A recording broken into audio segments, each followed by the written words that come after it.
जय रघुवीर समर्थ. शुकासारिखे पूर्ण वैराग्य जाचे, वसिष्ठा परिज्ञान योगेश्वराचे. कवी वाल्मिका सारिखा मान्य ऐसा, नमस्कार माझा सद्गुरु रामदासा. श्रीराम मला वाटते अंतरी त्वा वसावे, तुझ्या दासबोधासी त्वा बोध व्हावे. अपत्या परिपाववी प्रेमग्रासा, महाराज या सद्गुरु रामदासा. जय जय रघुवीर समर्थ. श्रीकृष्ण गोविंद हरे मुरारे, हे नाथ नारायण वासुदेव. प्रद्युम्न दामोदर विश्वनाथ, मुकुंद विष्णुर्भगवन् नमस्ते. सच्चिदानन्दरूपाय विश्वोत्पत्त्यादिहेतवे, तापत्रय विनाशाय श्रीकृष्णाय वयं नुमः. कृष्णाय वासुदेवाय हरये परमात्मने, प्रणतक्लेशनाशाय गोविन्दाय नमो नमः.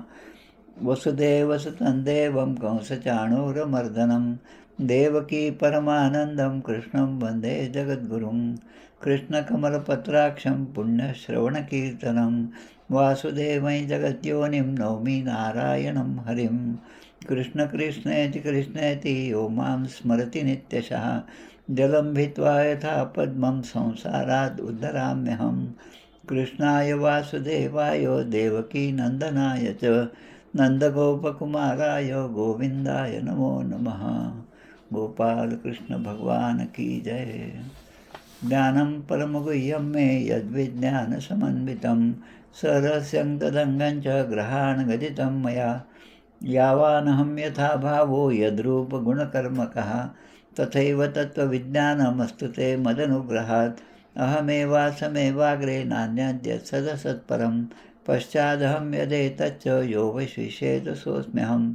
वृत्तेऽर्थं यत् प्रतीयेत् न प्रतीयेच्चात्मनि, तद्विद्यादात्मनो मायां यथा भासो यथा तमः. यथा महान्ति भूतानि भूतेषु चावचेष्वनु, प्रविष्टान्यप्रविष्टानि तथा तेषु न तेष्वहम्.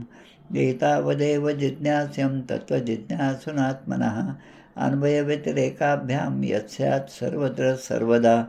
एतन्मतं समातिष्ठ परमेण समाधिना, भवान् कल्पविकल्पेषु न विमुह्यति कर्हिचित्. गोपाल कृष्ण भगवान की जय. दशमस्कंद उत्तरार्थ. जरासंध युद्ध द्वारका निर्माण 50व्यात केले कथन, भस्म झाला कालयवन मुचुकुंद कथा 51. बलराम विवाह द्वारका गमन, रुक्मिणीचे पत्र पावला श्रीकृष्ण, त्याचा अध्याय 52. रुक्मिणी हरण 53. लग्न श्रीकृष्ण रुक्मिणीचे, पराभव शिशुपाल रुक्मीचे, 54व्यात त्यांचे केले निरूपण. प्रद्युम्न जन्म वध 100चा, 55वा त्याचा, जांबवती सत्यभामा कृष्ण विवाहाचा, स्यमंतकाचा 56वा. स्यमंतक हरण शतधन्वोद्धार, फिरूनी द्वारकेशी आला अक्रूर, 57व्यात मधुर कथा तयाची.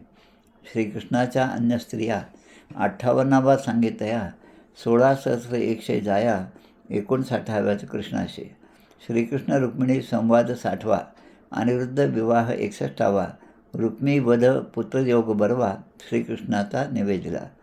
उषा अनिरुद्ध मिलन 62, कृष्ण बाणासुर युद्ध 63, मृगराज कथा 64, 65 बलराम व्रजयात्रा. पौंड्रक काशीराजोद्धार 66, विविधोद्धार 67, बलराम कोप सांब विवाह 68 वर्णिला श्रवणीय.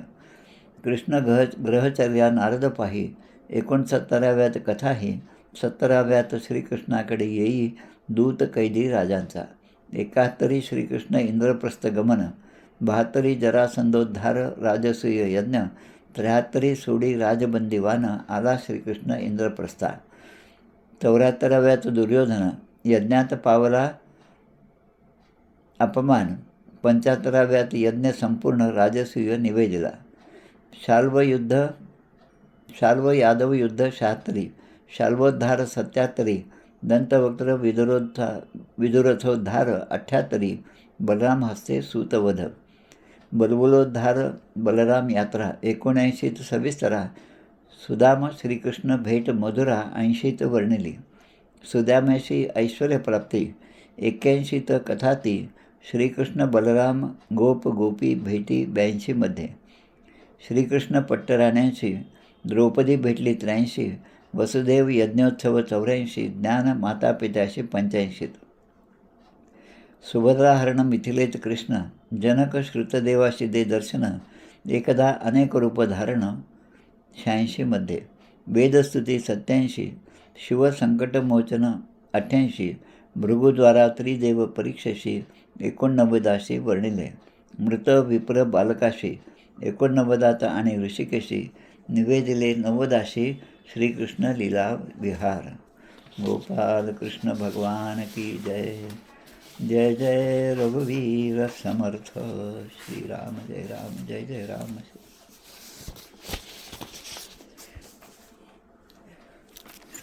गोपाल कृष्ण भगवान की जय। श्री राम जय राम, जय जय राम।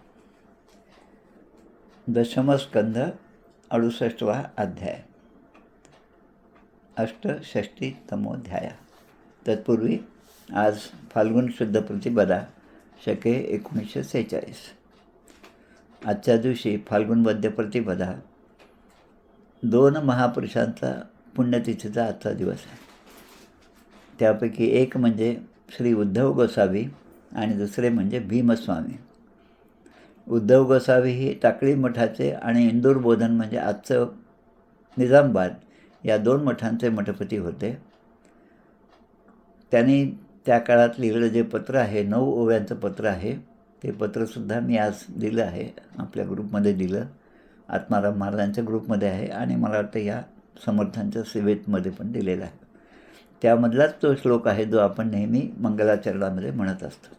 मला वाटते अंतरी त्वा बसावे, तुझ्या दासबोधासी त्वा बोधावावे, अपत्यापरी पाववी प्रेमग्रासा, महाराजया सद्गुरू रामदासा। उद्धव गोसावी समर्थांना विनंती करतात, तुझ्या दासबोधासी त्वा बोध व्हावे।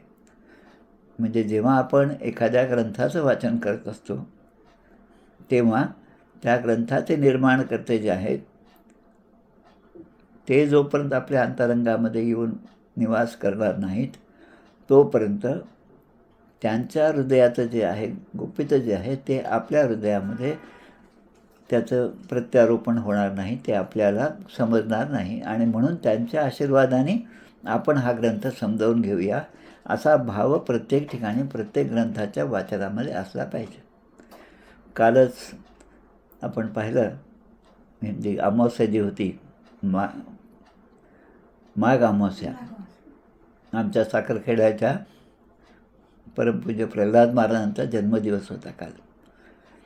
त्यावेळेसुद्धा त्यांचं असं सुंदर चरित्र जे आहे ते म्हणजे आपलं श्री प्रल्हाद कथामृत। त्यापूर्वी आमच्या सुनीलदादा चिंचोळकरांनी सुद्धा 2-3 पुस्तकं त्यांच्या चरित्रावर लिहिलेली आहेत। त्यांचं जसं श्रीधर स्वामींचं साधकांना पत्र जे आहे, पत्रव्यवहार आहे, समर्थांचा पत्रव्यवहार जसा आहे, तसं प्रल्हाद महाराजांनी पण आपल्या शिष्यानं केलेला पत्रव्यवहारचा सुद्धा एक छान ग्रंथ आहे। आता हे जे आहे प्रल्हाद कथामृत, हे 5 वर्षापूर्वी एकदा मी वाचलं होतं आणि आता पुन्हा यावेळेस त्यांच्या जन्माच्या निमित्ताने त्याचं वाचन केलं। पण या दोन्ही वाचनामध्ये भरपूर फरक पडला। कोणामध्ये पडला? तो माझ्यामध्ये पडला, वाचक म्हणून माझ्यामध्ये पडला। पहिल्या वाचनात जो आनंद नाही झाला त्यापेक्षा 100 पटीने आनंद या वाचनामध्ये झालेला आहे। म्हणून 20 दशकं दोन्हीचे समास, साधके पहावे सावकाश, विवर्ता विशेषा विशेष कळू लागे। पुन्हा पुन्हा त्याच ग्रंथाचं परिशीलन, वाचन, अभ्यास आपण करत गेलो तर तुझ्या दासबोधाचे त्वा बोधावावे या न्यायाने ते ग्रंथकर्ते आपल्याला तो ग्रंथ समजावून सांगतात। असं हे उद्धव गोसावी यांचं सगळं चरित्र आहे, खूप दिव्य असं आहे। परवा दासनमीच्या दिवशीसुद्धा आणायचं आपला भागवत प्रवचन होतं, त्या दिवशी पण आपण रवी कुळटिळकाचा वेदसन्निध आला, तदुपरी भजनानेच पाहिजे सांग केला, असे 2 चरण शेवटचे म्हणून उद्धव गोसावींनी समर्थांचा तो पहिला श्लोक जो आहे तो पूर्ण केला। तेच उद्धव गोसावी ज्यांच्या लहानपणी ज्यांच्या वडील मृत असताना आणि आई सती जात असताना, समर्थ 12-13 वर्षाचे 15 वर्षाचे असताना समर्थांचा आशीर्वाद घेण्यासाठी त्या अन्नपूर्णाबाई आल्या. बांगड्यांचा आवाज आला म्हणून समर्थांनी डोळे मिटूनच ध्यानामध्ये रामाचं जप करत असताना आशीर्वाद दिला, अष्टपुत्रा सौभाग्यवती भव. आणि मग डोळे उघडून पाहता तो वेगळाच प्रसंग आहे. त्या उद्धव गोसावींच्या वडिलांचं प्रेत समोर आहे. समर्थांनी आपल्या कमंडलूतलं पाणी शिंपडलं आणि मग ते पुन्हा जागे झाले. ते पुन्हा संसारामध्ये आले आणि नंतर त्यांच्या संसारवेलीवर जे मुलं झाले त्यामधले हे उद्धव गोसावी अगदी लहान. या उद्धव गोसावींचा मठ टाकळी इथे आहे, गोदावरी नंदिनी संगमावर, नाशिक येथे. जरूर आपण त्या ठिकाणी जावं. त्यांनी सन 1710 समाधी घेतली. समर्थांच्या पूर्ण कार्यामध्ये राजदरबाराची समस्त कामे उद्धव गोसावी पाहत असताना तुम्ही त्यानिमित्त काय दखलंदाजी केली असं म्हणून समर्थांनी योगीराज कल्याण स्वामींना सुद्धा राबवलेला आहे. हा पूर्ण इतिहास आपण वाचा. आता दुसरं म्हणजे श्री भीमस्वामी तंजावरकर. हे मूळचे भीमस्वामी शहापूरचे, आपले शहापूर नांदेड आपल्या सातारा जिल्ह्यामध्ये असणारं. समर्थांच्या पूर्ण चरित्रामध्ये सतीबाईंचं जे आख्यान आहे ते या शहापूरचं आहे. त्या शहापूरकरांच्या पुतणे असणारे हे भीमस्वामी. समर्थांच्या बरोबर जी मुलं त्या ठिकाणी गेली त्यांच्या तीर्थयात्रेला, रामेश्वर यात्रेच्या मध्ये, त्यामधले हे भीमस्वामी आहेत. भीमस्वामींना समर्थांच्या आज्ञेप्रमाणे अनुग्रह झाला आणि त्यांनी तंजावर इथे मठस्थापना केली. त्याच तंजावरामध्ये त्यांचे 3 शिष्य जे होते त्यांचेसुद्धा मठ आहेत. म्हणजे असून भीमस्वामी आणि त्यांचे 3 शिष्य असे म्हणून 4 मठ आणि इतर अजून 2 मठ, असे 6 मठ एका तंजावरामध्ये आहेत. भीमस्वामींनी जे 3 शिष्य केले ते शिष्य पुढे त्यांचे साडू झाले. जसं राम, लक्ष्मण, भरत आणि शत्रुघ्न यांचा विवाह एकाच घराण्यातल्या 4 मुलींशी झाला, या 4ही भावांचा विवाह, त्याचप्रमाणे या भीमस्वामी आणि त्यांचे 3 शिष्य असणारे यांचा विवाह 4 बहिणींशीच झाला. ही सुद्धा एक योगायोगाची गोष्ट आहे. त्या भीमस्वामींना अनेक वेळा समर्थांचं दर्शन झालेलं आहे आणि ते भीमस्वामी इतक्या दूर असून समर्थांच्या निर्याणाच्या प्रसंगी ते त्या ठिकाणी उपस्थित होते. दासनबीच्या दिवशी आपण त्यांच्या ज्या लिहिलेल्या 50 ओव्या आहेत त्या पाहिल्या. त्यामध्ये जे ते म्हणतात, आमची प्रतिज्ञा ऐसी काही न मागावे शिष्याचे, हे तसं आहे. तसं भीमस्वामी वर्णन करतात की आमची काया गेली म्हणाला अंतःकरणी, परी मी आहे जगज्जीवनी निरंतर, नका करू खटपट, पहा माझा ग्रंथ नीट, तेने सायुज्यतेची वाट गवसेल की, आत्माराम दासबोध माझे स्वरूप स्वतः सिद्ध, असता न करावा खेद भक्तजनी. आजच त्या भीमस्वामींची सुद्धा पुण्यतिथी आहे. ती 284वी पुण्यतिथी आहे आणि उद्धव गोस्वामींची 236वी पुण्यतिथी आहे. समर्थांच्या कृपेने या सगळ्याच मठांमध्ये माझं राहणं झालं आहे 3-3, 5-5 दिवस आणि एकदा नाही 2-3दा मी त्या ठिकाणी जाऊन आलो. त्यांच्या चरित्राचं सुद्धा वाचन झालं. ही सुद्धा माझ्यावर असलेली समर्थांची कृपाच आहे असं मी समजतो. या दोन्हींच्या चरणी नतमस्तक होऊन आपण आपल्या आजच्या अध्यायाकडे वळूया. अथ 68तमोध्याय, 68वा अध्याय. कौरवांवर बलरामांचा कोप. बलराम महाराज जे आहेत ते आता कौरवांवर रागवलेले आहेत आणि त्याचबरोबर या अध्यायामध्ये सांबाचा विवाहसुद्धा आपल्याला पाहायचा आहे. शुकदेव या ठिकाणी विचारतात, शुकदेव सांगत आहेत, दुर्योधन सुताम राजन लक्ष्मणाम समितींजय स्वयंवर स्थाम अहरत सांबो जांबवती सुतः. युद्धात विजय मिळवणारा जांबवंती पुत्र, जांबवतीचा पुत्र असणारा सांब, श्रीकृष्ण पुत्र असणारा सांब याने स्वयंवरात दुर्योधनाची कन्या लक्ष्मणा हिला पळवले. अगदी थोडक्यामध्ये लक्ष्मणा ही दुर्योधनाची मुलगी. दुर्योधनाचं दुसरं नाव म्हणजे सुयोधन. सुयोधन आवडत नाही किंवा त्याच्या कर्मामुळे तो दुर्योधन झाला, नाही तर नाव छान सुयोधन होतं. आता त्यांनी ती मुलगी पळवली, आपली मुलगी पळवली. यामुळे कौरवांना खूप राग आला. कौरवा हा कुपिता उचूर, म्हणजे रागाने कौरव आता म्हणू लागले, दुर्विनीतो यम अर्भकः कदर्थी कृत्यन कन्याम आकामाम अहरद बलात्. बळजबरीने आमच्या कन्याचं त्याने अपहरण केलं आहे. हे जेव्हा कौरवांना समजलं तेव्हा कौरवांना खूप राग आला. आपल्या मुलाला कैद झाल्याचं ऐकून जर ते लोक इकडे आले तर आम्ही त्यांची घमेंड जिरवू. आणि त्यामुळे इकडे कौरवांनी विचार केला की हा आपल्या मुलीला घेऊन पळून गेला आहे म्हणून त्याला आधी पकडलं पाहिजे.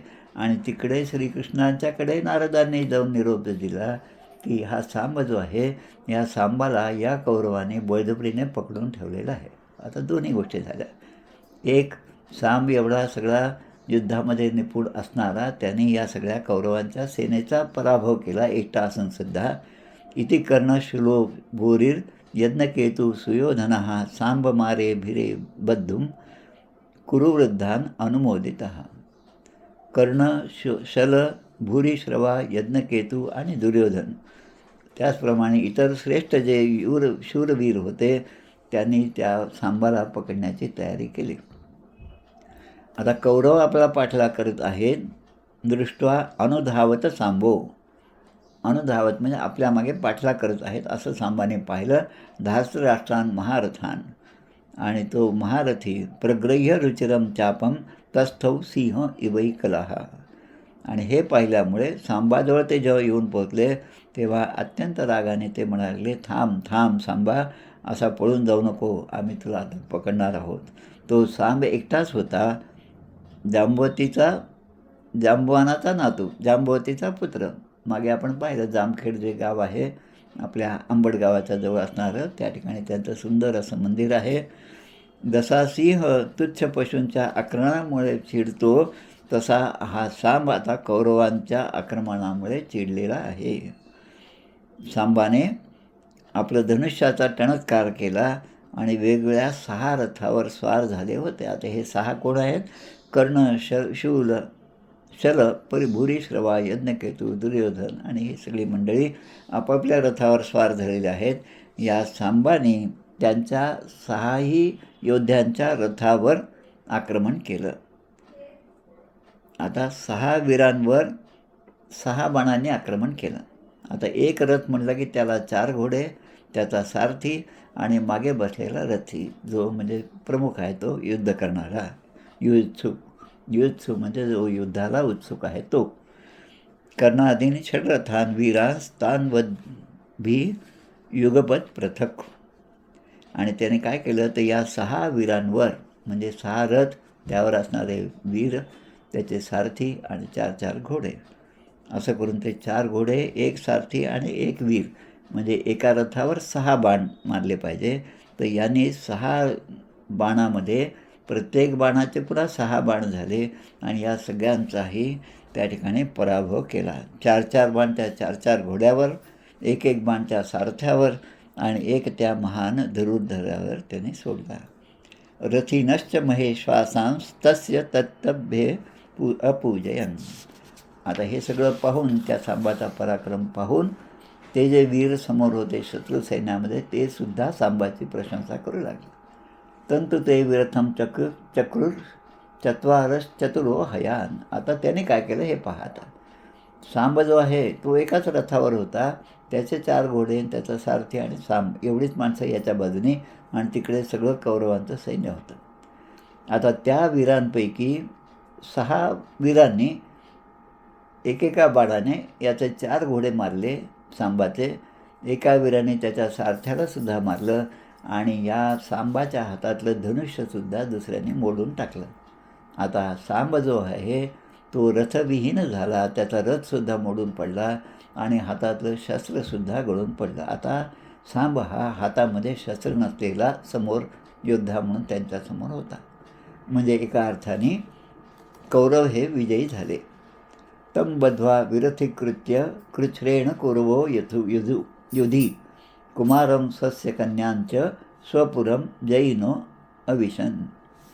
आता या युद्धामध्ये कौरवाने विजय मिळवला. सांब रथहीन झाला. मग त्याला कसं बसं बांधलं आणि आपल्या कन्येला घेऊन म्हणजे लक्ष्मणाला घेऊन ते हस्तिनापुरेकडे परतले. आता ही कथा इथपर्यंत झाली, ही घटना झाली.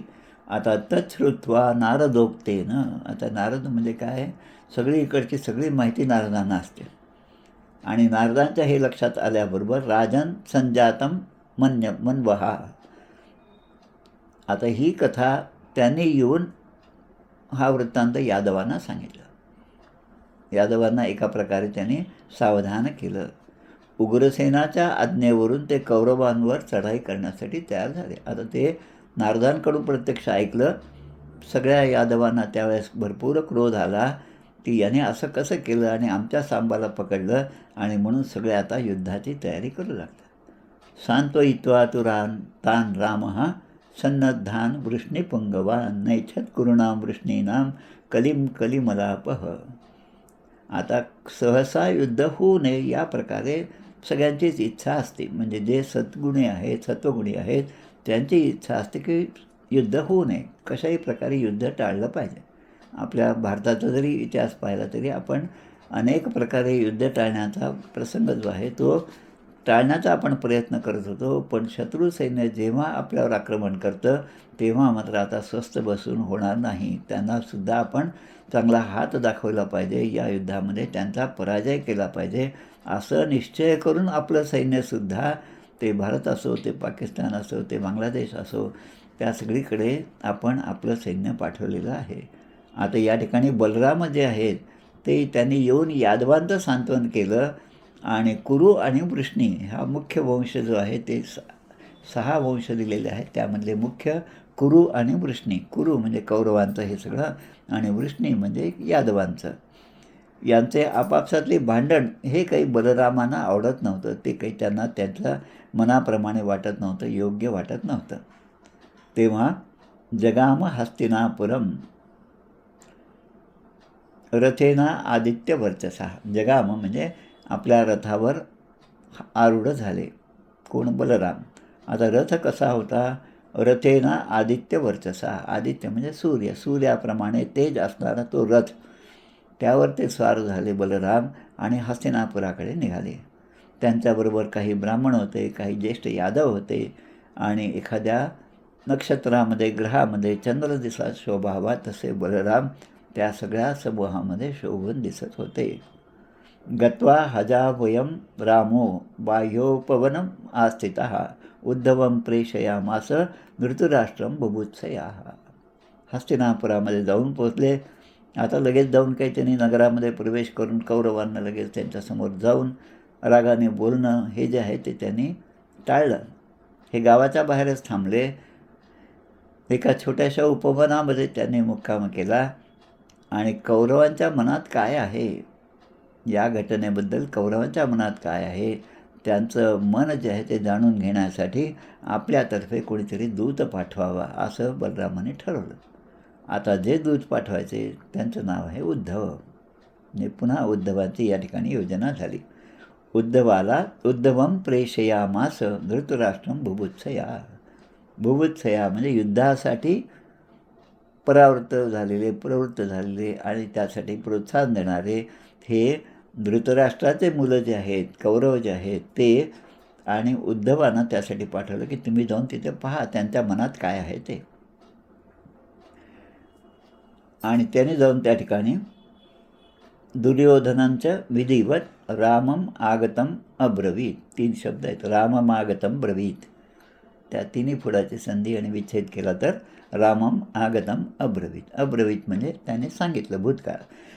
काय सांगितलं तर रामम आगतम म्हणजे बलराम या ठिकाणी आलेले आहेत ही गोष्ट जाऊन त्यांनी कोणाकोणाला सांगितले? धृतराष्ट्रांना सांगितले, भीष्माला सांगितले, द्रोणाचार्यांना सांगितले, बाल्धिक आहेत आणि दुर्योधन आहेत. या सगळ्यांच्या समोर हे निवेदन कोणी केलं तर उद्धवाने. आता हे उद्धव आणि आज ज्यांचे पुण्यतिथी आहे ते उद्धव हे वेगळे आहे, हे लक्षात घ्या. आता आपले परमसुहृद बलराम आलेले आहेत हे समजल्याबरोबर कौरवांना आनंद झाला. पहा आता कृष्ण इकडून आणि तिकडे दुर्योधनाचे गुरु कोण आहेत तर बलराम आहेत. काल परवा आपण एकदा आहेत असंच आख्यान पाहिलं की भगवान श्रीकृष्ण आणि दुसरीकडे भगवान शंकर यांचंसुद्धा युद्ध झालेलं आहे. म्हणजे ही सगळी लीला भगवंताची असते. ती लीला त्या प्रसंगाशी अनुकूल आहे. कुठल्या तरी शब्दामध्ये बांधले गेल्यामुळे त्या भगवंतांना आपल्या कृष्ण भगवंताशी युद्ध करावं लागलं. अन्यथा ते सगळे मित्रच असतात. जसं एखाद्या सिरियलमध्ये आपण पाहतो. आता जसं आता एक सिरियल चालू आहे आपलं कुठलं तरी, त्यामध्ये तसंच आहे ते. आता नाव मला आठवत नाही. ठरलं तर मग मध्ये ती कोण असते ती, काय, प्रिया आणि कुसुम. खरं म्हणजे त्यांचं कॅरेक्टर त्या सिरियलमध्ये एकाचं दुसऱ्याच्या विरुद्धच आहे, पण खरं म्हणजे त्या दोघी चांगल्या मैत्रिणी आहेत.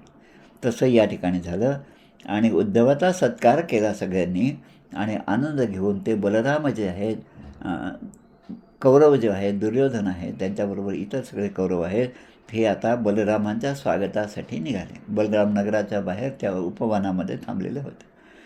आता सगळ्यांच्या भेटी झाल्या, बलरामाचं दर्शन झालं. आता कौरवांकडे जे बलरामांपेक्षा मोठे होते त्यांना बलरामाने नमस्कार केला, जे लहान होते त्यांनी बलरामांना नमस्कार केला. तसं त्या ठिकाणी तम संगम्य यथा न्यायम गामर्घ्यम च न्यवेदयन, म्हणजे सगळ्यांच्या भेटी झाला. त्या ठिकाणी दुर्योधनाने सत्काराप्रित्यर्थ बलरामांना एक सुंदर अशी गाय अर्पण केली, बलरामांची पूजा केली. आता ते गुरु आहेत, त्यांचे शस्त्रविद्येमध्ये त्यांचे गुरु असणारे बलराम. आता जे कौरव जे होते, जे बलरामांचा प्रभाव जाणून होते, म्हणजे बलरामांच्याकडे काय शक्ती आहे ज्याचा अनुभव ज्याने आधी घेतला, ते मात्र बलरामांच्या पुढे मस्तक नमवून त्याने नमस्कार केला. बंधून कुशीलनहा श्रुत्वा पृष्ट्वा शिवमनामयम परस्परमथो रामो बभाषे अविक्लबम वचः. आता दोन्ही बाजूनी कौरव आणि इकडे बलराम आणि बलरामांच्या बरोबर असणारे जे काय 2-4 जण होते, ब्राह्मण वगैरे होते, आता या सगळ्यांनी एकमेकांची ख्याली खुशाली विचारली आणि त्यांनी एकमेकांना सांगितलं. थोड्याशा गप्पा झाल्या आणि नंतर निर्भयपणे आता बलराम ज्या कार्यासाठी आले होते ते बलराम त्यांना म्हणाले. बलराम काय म्हणतात ते ऐकूया आपण. बलराम म्हणाले, उग्रसेन क्षितिशेषो यद्व आज्ञापयत प्रभू. उग्रसेन महाराज, मथुरेचं राज्य जे आहे ते भगवान श्रीकृष्णाने उग्रसेनाला दिलं. उग्रसेना केला प्रतिपाळ आणि ते राज्य दिलं. आता त्या उग्रसेनाने तुम्हाला आज्ञा दिली आहे. बलरामांचं पहिलंच वाक्य, उग्रसेनाने तुम्हाला आज्ञा दिली, असं ते कौरवांना या सगळ्यांना सांगतायत. कोण कोण आहे त्याच्यामध्ये? धृतराष्ट्र आहे, भीष्म आहे, द्रोणाचार्य आहे, बालिक आहे, दुर्योधन आहे. आता हे पहिलंच वाक्य ऐकल्याबरोबर या कौरवांच्या मनामध्ये आलं की हे उग्रसेन कोण आम्हाला आज्ञा देणार आहे?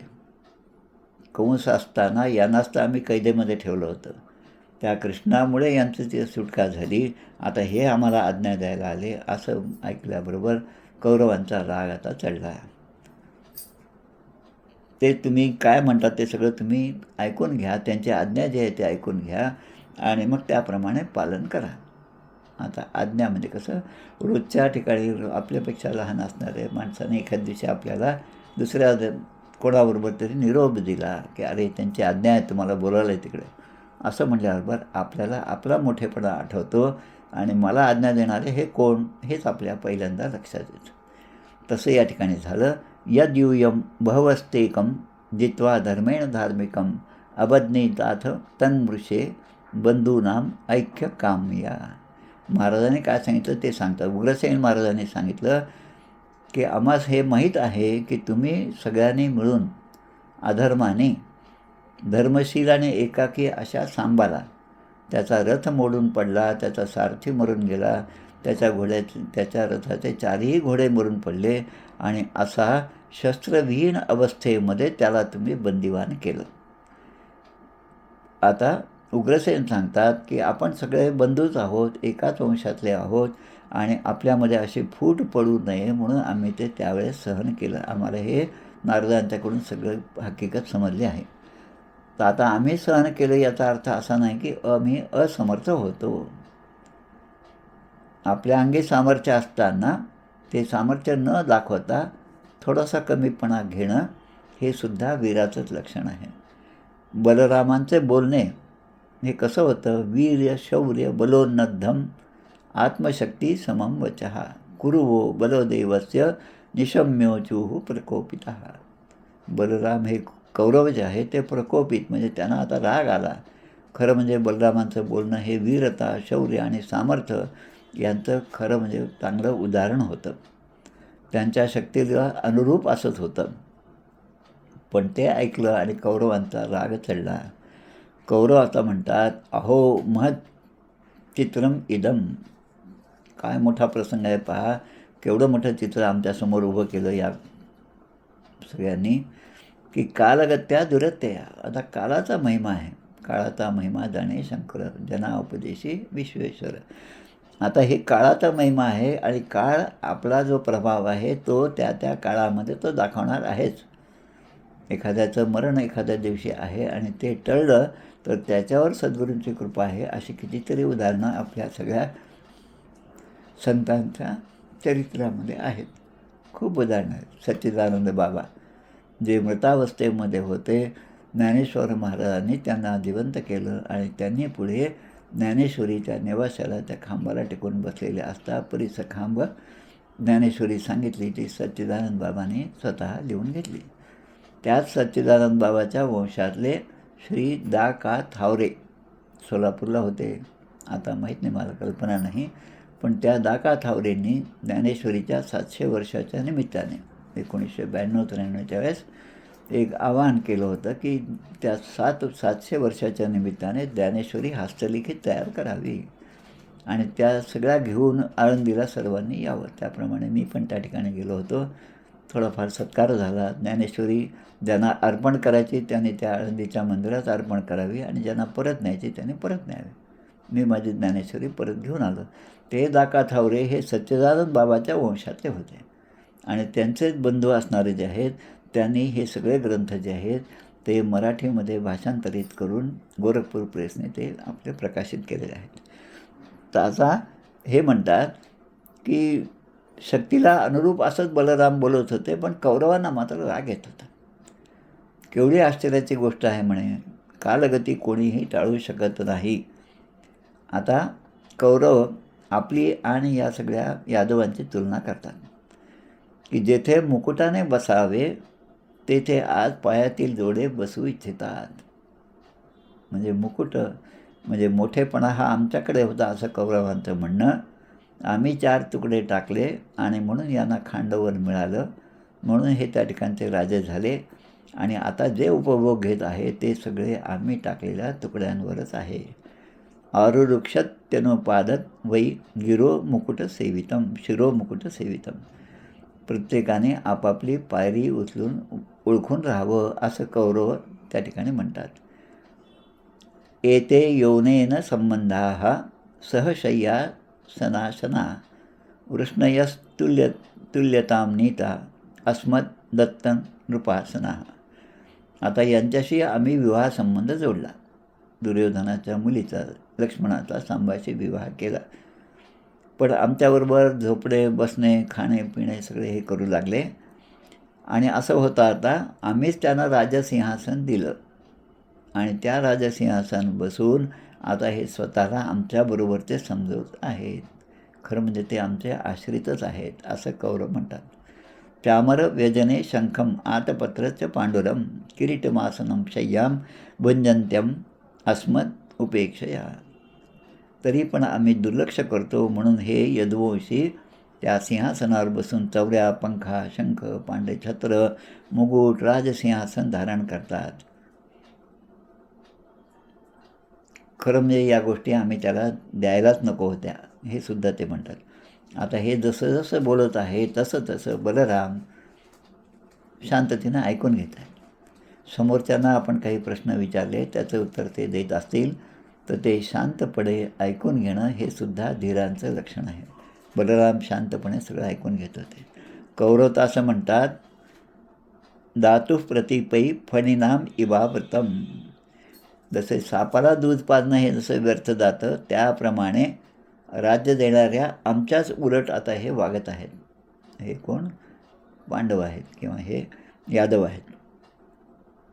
खरं म्हणजे आमच्याच कृपेने यांची भरभराट झाली, तरी पण कृतज्ञ होऊन निर्लज्जपणे आम्हालाच ते आज्ञा करीत आहेत. म्हणजे या उग्रसेनाने केलेल्या आज्ञेच्या वर हे सगळं यांचं भाषण झालं, हे सगळं बोलत आहेत. आणि मग म्हणतात, जर भीष्म द्रोण अर्जुन या कौरवांनी राज्य द्यायचे नाकारले तर स्वतः इंद्र तरी ते कसे घेऊ शकेल. इथपर्यंत यांची मदल गेले. आता शुकदेव जे आहे ते सांगतात, जन्मबंधुश्रितो योन्नत मदास्ते भरतर्षभ आश्राव्य रामम दुर्वाच्यम असभ्या पुरम वाशिन. कौरवांचं उच्च कुळ आहे. शुकदेव सांगतात की परीक्षिता, कौरवांचं उच्च कुळ आहे, शूर बांधव आहेत, पण राज्यलक्ष्मी त्यांच्याकडे असल्यामुळे ते मदाने उन्मत्त झाले आहेत. बलरामांना असभ्यपणे ते अशी उत्तरे देऊन म्हणजे दुरुत्तर करत आहेत आणि एवढं करून ते हस्तिनापुरात परत आले. बलरामाने कौरवांचे वर्तन पाहिले, असभ्य वर्तन पाहिले आणि त्यांची दुरुत्तरे ही ऐकली आणि त्यामुळे त्यांचा चेहरा रागाने लालबुंद झाला. अगदी सहज आहे.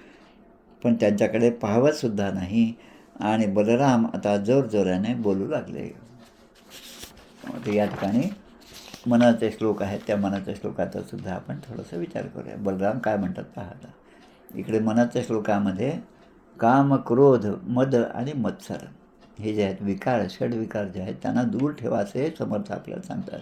नको रे मना क्रोध हा खेदकारी, नको रे मना काम नाना विकारी, नको रे मला सर्वदा अंगीकारू, आणि नको रे मना मत्सरू दंभ भारू. या सगळ्यांना दूर ठेवा. आणि दुसरीकडे म्हणतात, मध्ये मत्सरे सांडेली स्वार्थबुद्धी, प्रपंचिक नाही जयाते उपाधी, सदा बोलणे नम्र वाचा सुवाचा, जगी धन्य तो दास सर्वोत्तमाचा. विवेक चूडामणी हा आद्य शंकराचार्यांचा ग्रंथ. त्यामध्ये ते म्हणतात, मनुष्यत्व, मुमुक्षत्व, महापुरुष संश्रया. या तिन्ही गोष्टी दुर्लभ आहेत, पण त्या तिन्ही गोष्टी ज्यांना प्राप्त झाल्या ते उच्च पदाला जाऊन पोचतात. या ठिकाणी नूनम नानाम मदोन्नद्धा शांतीम नेच्छन्त्य साधवा. जे दुष्ट निरनिळ्या मदाने उन्मत्त होतात, मद, मत्सर हे सगळे शरीरपुरी जे उन्मत्त होतात त्यांना मुळामध्ये शांतीची इच्छाच नसते. आपल्याला शांती, समाधान प्राप्त व्हावं असं त्यांना मनापासून वाटतच नाही. पण पशूंना वठणीवर आणण्यासाठी जसं मारावं लागतं. आता सध्याच आपलं श्री प्रल्हाद कथामृत ग्रंथाचं वाचन सुरू आहे. आता संपेल आज, समजा आज किंवा उद्यापर्यंत. त्यामध्ये महाराजांचा जो प्रवास होता तो सगळा बैलगाडीवर होता आणि महाराजांची ही आज्ञा होती, त्या बैलांना कधीही मारायचं नाही. कारण ते आपल्याला घेऊन जात आहेत, इच्छित स्थळी घेऊन जात आहेत, ती सेवा ते करीत आहेत. त्यामुळे संतांचा त्यांच्याकडे पाहण्याचा दृष्टिकोनसुद्धा तसाच भक्तिपूर्वक असतो. आणि इथे म्हणतात, पण जे मद, मत्सर, काम या दुर्गुणांनी प्रवृत्त झालेले आहेत त्यांना मात्र वठणीवर आणण्यासाठी मात्र संतांना योग्य ते पाऊल उचलावंच लागतं. त्यांना योग्य मार्ग आणणं म्हणजेच त्यांना शासन करणे. अहो यदून सुसौरंधान कृष्णं पे कुपिदर्शनैः सात्वयित्वाम अहम एतेषां शमम इच्छन् निहागतः. यादवाने श्रीकृष्ण जेव्हा नारदाने या गोष्टी सांगितल्या तेव्हा ते युद्धाच्या तयारीमध्ये होते. पण बलराम म्हणतात, मीच त्यांना सगळ्यांना समजावून सांगितलं, शांत राहण्यासाठी सांगितलं आणि तुमच्याशी बोलण्यासाठी मी इथे आलेलो आहे. तरीसुद्धा तुमच्यामध्ये भांडणाची, युद्धाची खुमखुमी आहे एवढं माझ्या लक्षात आलं. तुम्ही जे बोलू राहिले ते सुद्धा या ठिकाणी बोललेले आहेत. इंद्रासारखे लोकपालही ज्यांच्या आज्ञेचे पालन करतात. भोज, वृष्णी, अंधक हे जे वंश आहेत त्यातील उग्रसेन ते त्यांना आज्ञा करू शकत नाहीत काय? सुधर्मा सभेमध्ये जे विराजमान आहेत, ज्यांनी देववृक्ष पारिजात हा स्वर्गातून या ठिकाणी आणला, ते भगवान श्रीकृष्णसुद्धा सिंहासनाचे अधिकारी नाहीत काय? त्यामुळे तुम्ही जे जे बोललात ते सगळं व्यर्थ आहे. सगळ्या जगाची स्वामिनी असणारे भगवती लक्ष्मी ज्यांच्या चरणकमलांची सतत सेवा करते ते लक्ष्मीपती भगवान श्रीकृष्ण छत्र, चामरे इत्यादी आपल्याजवळ बाळगण्याचे अधिकारी नाहीत काय? असं सगळं बलराम आता त्या ठिकाणी बोलत आहेत त्या कौरवांना.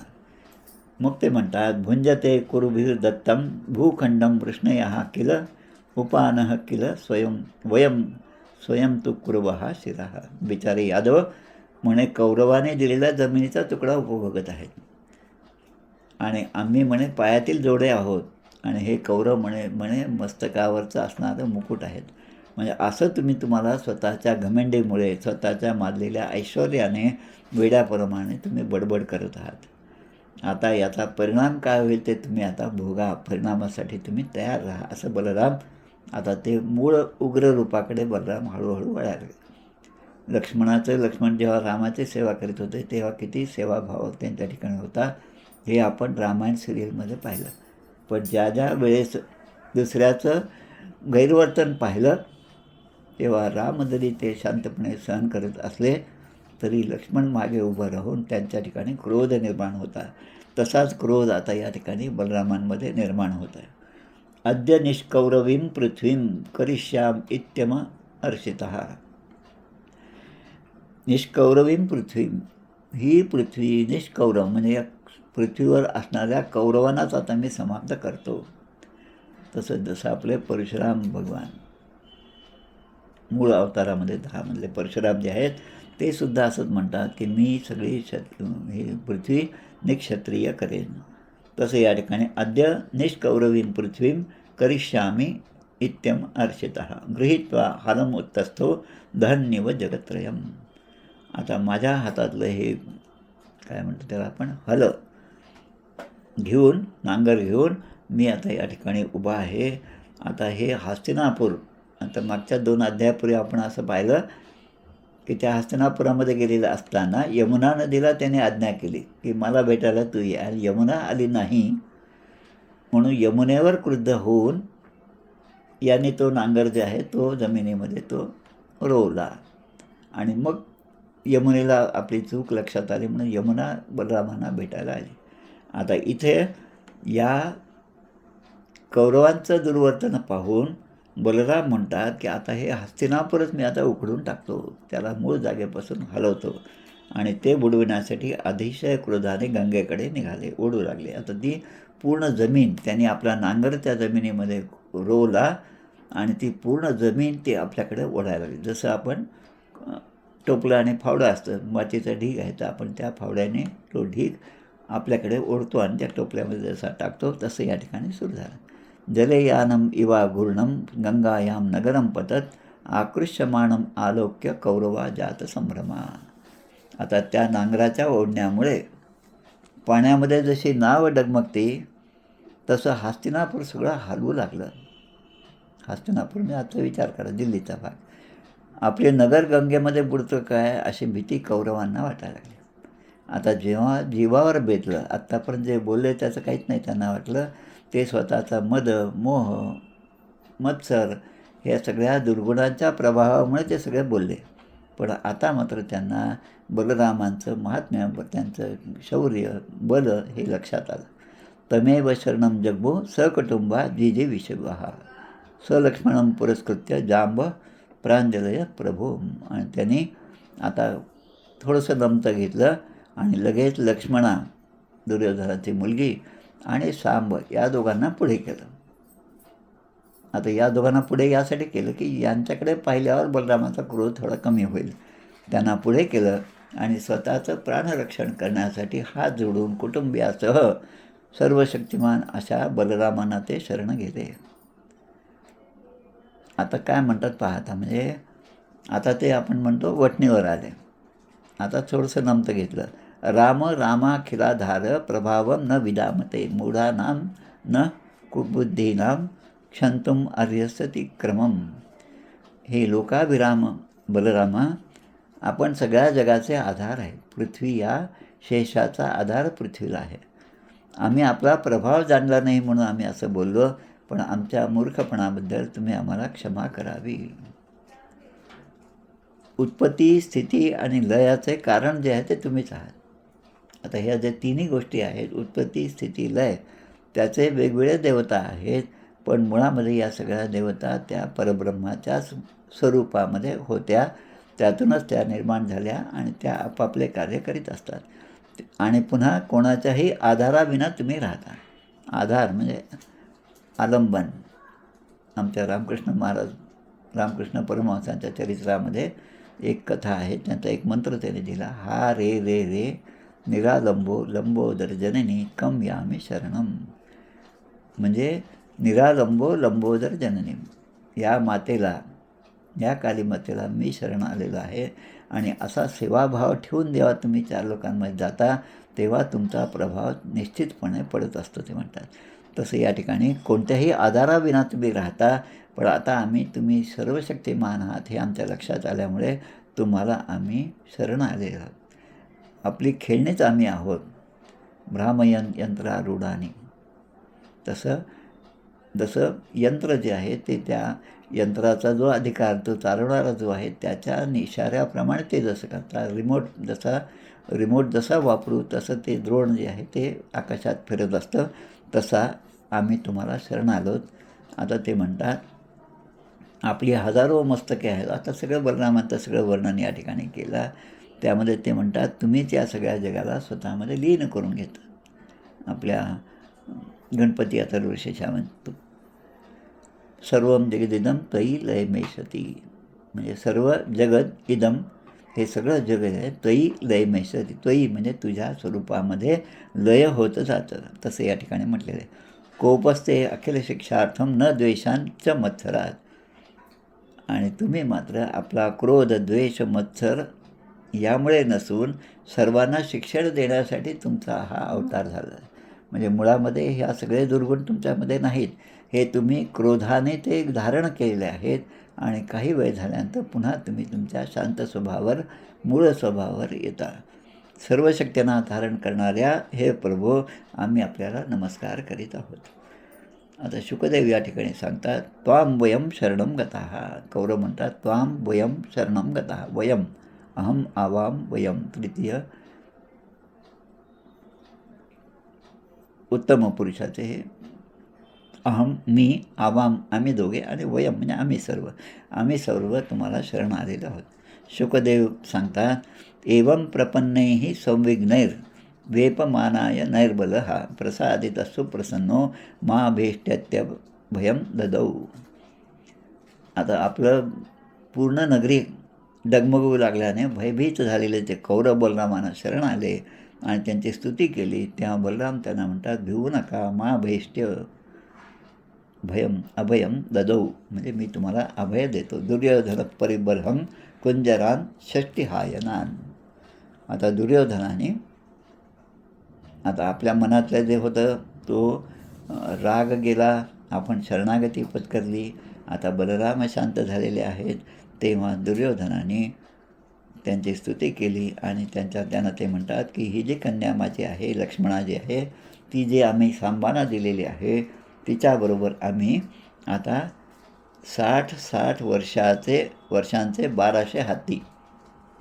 ज्यांचं वय 60 वर्ष आहे असे 1200 हत्ती, 10,000 घोडे, सूर्यासारखे चमकणारे सोन्याचे 6,000 रथ, दासीनाम निष्ककंठीनाम सहस्रम दुहित्र वत्सला.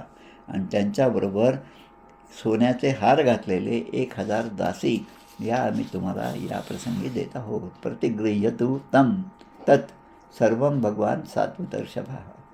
आप्ताने सत्कार केलेले यदुश्रेष्ठ बलराम याने त्या सगळ्यांचा स्वीकार केला. नवदंपत्याला बरोबर घेऊन बलराम आता द्वारकेकडे यायला निघाले. ततः प्रविष्ट स्वपुरम हलायुधा.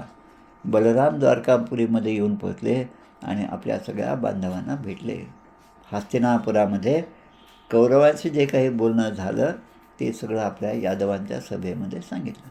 आपले पंतप्रधान जेव्हा भारतामधून दुसऱ्या देशात जातात आणि तिथला दौरा आटोपून जेव्हा परत येतात तेव्हा लोकसभेमध्ये आल्यानंतर त्या दौऱ्यामध्ये काय काय घडलं हे सगळं त्यांना त्यांच्या मंत्रिमंडळाला आणि पर्यायाने सगळ्या खासदारांना सांगावं लागतं. कधी एक प्रथा आहे ती. तसं बलराम जाऊन आल्यानंतर हस्तिनापुरातला सगळं वृत्तांत त्यांनी यादव सभेमध्ये सांगितला. अद्यापि च पुरम हेतत सूचयत राम विक्रमम. हा शेवटचा श्लोक आहे. आजही ती हस्तिनापूर नगरी दक्षिणेकडे उंच असलेले आणि गंगेकडे झुकलेले. गंगेकडे तिचा उतार आहे. हे हस्तिनापूर त्या बलरामांचं प्रतीक आहे, त्यांच्या शौर्याचं प्रतीक म्हणून आजही ती नगरी दिल्लीला गेल्यानंतर याचा अनुभव तुम्हाला जरूर येईल. आत्तापर्यंत आलंही असेल पण आता गेल्यानंतर या गोष्टीचं स्मरण आपल्याला व्हावं. आणि म्हणून या सगळ्या ग्रंथाचं वाचन जे आहे अभ्यास आहे. परमेश्वराचे अनंत गुण मनुष्य काय सांगावी कोण, परंतु अध्यात्मग्रंथ श्रवण होता उमजे. अध्यात्मग्रंथाचं श्रवण झाल्यावर त्या ग्रंथात जे सांगितलेलं आहे ते प्रत्यक्ष जेव्हा आपल्याला समोर दिसतं, तेव्हा तो आपण जे वाचण्यामध्ये जो आनंद घेतला त्याचं प्रत्यक्ष प्रमाण जे आहे ते डोळ्यासमोर दिसत असल्यामुळे त्या ग्रंथाचा प्रभाव आपोआप त्या वाचकांवर होतो. तसा या सगळ्या कथा, या सगळ्या घटना यामध्ये तोच परब्रह्म परमात्मा परमेश्वर अनेक रूपाने आपल्यासमोर नटलेला आहे, हे हळूहळू सद्भक्ताच्या लक्षामध्ये येतं आणि तो त्याची भक्ती अधिक दृढ होते. आणि जो भक्ती दृढ होते तेव्हा भक्त म्हणजे विभक्त नव्हे, म्हणजे तो भक्त आता परमेश्वराशी एकरूपता मिळण्यासाठी सज्ज झालेला असतो, आतुर झालेला असतो. तसं हे भागवताचं शास्त्र हे जे आहे त्याचं अनेक वेळा अनेक लोकांनी सांगितलेलं आहे आणि ते पुन्हा पुन्हा वाचन केलं तर त्याचा विचार अखंड मनामध्ये असला तर श्रीकृष्णाच्या ठिकाणी शरणागती आपोआप प्राप्त होते. इति श्रीमद्भागवते महापुराणे पारमहंस्यां संहितायां दशमस्कंदे उत्तरार्धे हस्तिनापुरकर्षण रूपसंकर्षण विजयो नाम 68तमोऽध्याय. श्रीकृष्णार्पणमस्तु. आता उद्याचा जो अध्याय आहे 69वा अध्याय, त्यामध्ये देवर्षी नारदांनी भगवंताचा गृहस्थाश्रम पाहणे. 16,108 राण्या, त्यांच्याशी भगवंताचा कसा संसार सुरू असता हे देवर्षी नारद यांनाच इच्छा होती आता आपण हे पाहावं म्हणून ते आता उद्याच्या अध्यायामध्ये आपण पाहू. गोपाल कृष्ण भगवान की जय.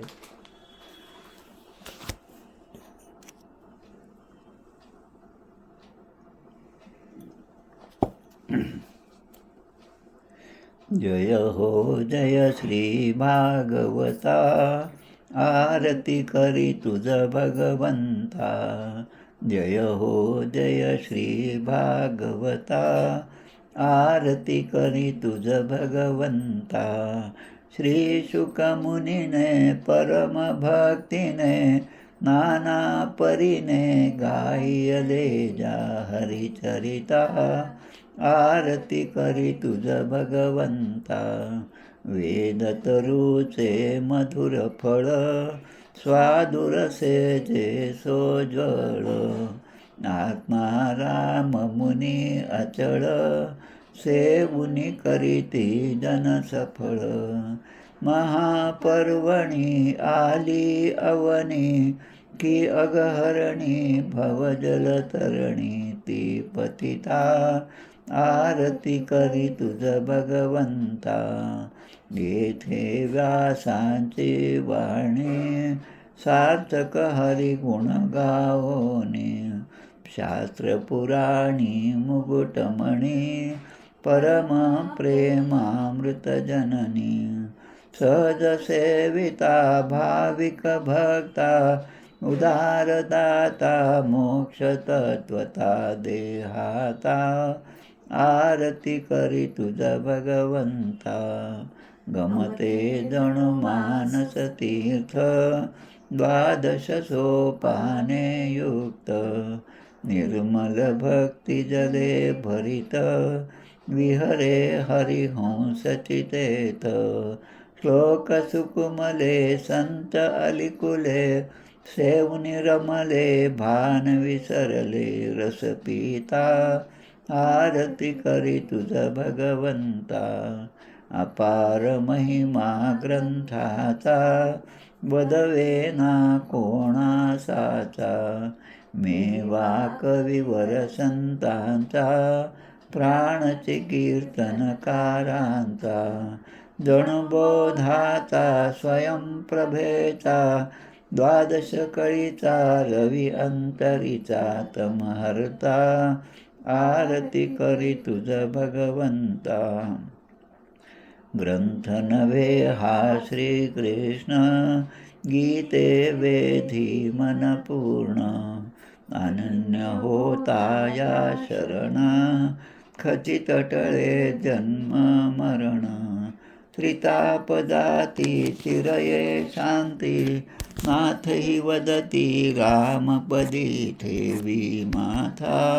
आरती करी तुझ भगवंता. जय हो जय श्री भागवता, आरती करी तुझ भगवंता. जय जय रघुवीर समर्थ, गोपाल कृष्ण भगवान की जय.